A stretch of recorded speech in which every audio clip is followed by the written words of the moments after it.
for staying with us on News Central now. Now in South Africa, the Department of Correctional Services has condemned the behavior of 3 Senzo Meyiwa murder suspects who had a scuffle with the prison warder during a tea break. National Commissioner Makgothi Samuel Thobakgale said they would not tolerate such behavior and said they would be taking action. Meanwhile, Investigating Officer Brigadier Bongani Gininda is on the stand testifying in the Senzo Meyiwa murder trial at the High Court in Pretoria. On Monday, Gininda testified on what led to the arrest of some of the accused. 5 men are on trial for the murder of the Bafana Bafana captain who was shot dead in Vosloorus, east of Johannesburg in October 2014. Now, to further discuss this, I am being joined by a legal expert, Mpumelelo Zikalala. Good morning and thank you for joining me on the news. Good morning to you, sir, and also good morning to our viewers. All right, so when you watched the video of the scuffle, what was the first thing that came to your mind? How did you react to the behavior exhibited by the warden and also the accused?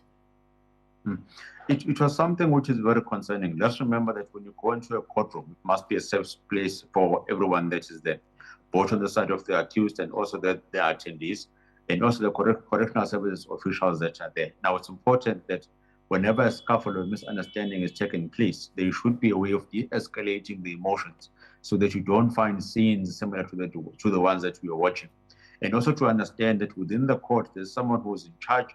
Firstly, it is the court orderly, a proper SAPS official, and then you have the judge who is the presiding officer that presides whatever that is happening there. So whatever concerns in which you are going to have, your first point of call should then be to the court orderly, to tell the court orderly that I'm not happy with the kind of behavior which is taking place. Can you please address it? And when the unhappiness takes place, I think what could have been proper was for the correctional services officials to say, this is impeding or causing a risk to our security, hence why you are here.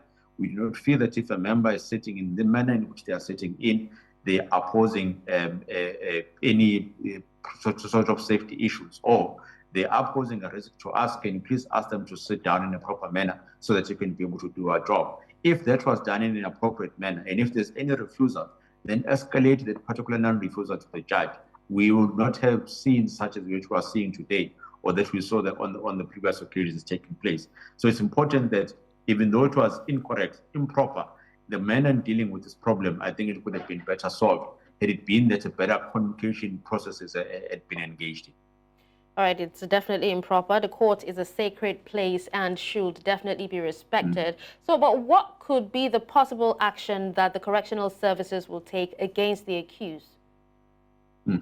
Well, there will have to be an investigation to determine if there's any conduct that was broken as per the Correctional Services Act, and if there is, then appropriate action will then be taken. I think from the side of the court was clear that it's not going to deal with this type of transgression that has taken place. I think according to it, the type of tongue lashing that it offered to them, referring to the Criminal Procedure Act and the applicable provisions as to how members ought to behave, I think the court was sort of resting and saying that I know that something is taking place. This is how I'm going to address it. If this thing raises its ugly head again in the next occasion, only then would I take action. But for the correctional services, I think it should also assist them if they take the similar stance in terms of saying, well, maybe there was a transgression that has taken place, but the way in dealing with the transaction was not one in which it was afforded to us. Remember, when those detainees are in court on that day, yes, they may be prisoners according to whatever other sentences that they are serving, but if they're in court on that particular day, they're innocent individuals and they need the equal protection offered by the South African Constitution of them remaining innocent up until proven guilty. So you cannot impute whatever prisoner statusship that they might have on other sentences or other occasions and impute it while they are sitting there. They should be afforded, and their human rights ought to be protected at all times. So I think in order for the Department of Correctional Services to be also to be on the safe side, all they should say is to say, when we've discussed the matter, it has been mediated and it will never happen again. All right, thank you so much, Mpumelelo. We do hope that such incidences are avoided moving forward. Thank you very much for hosting. Thank you for your time.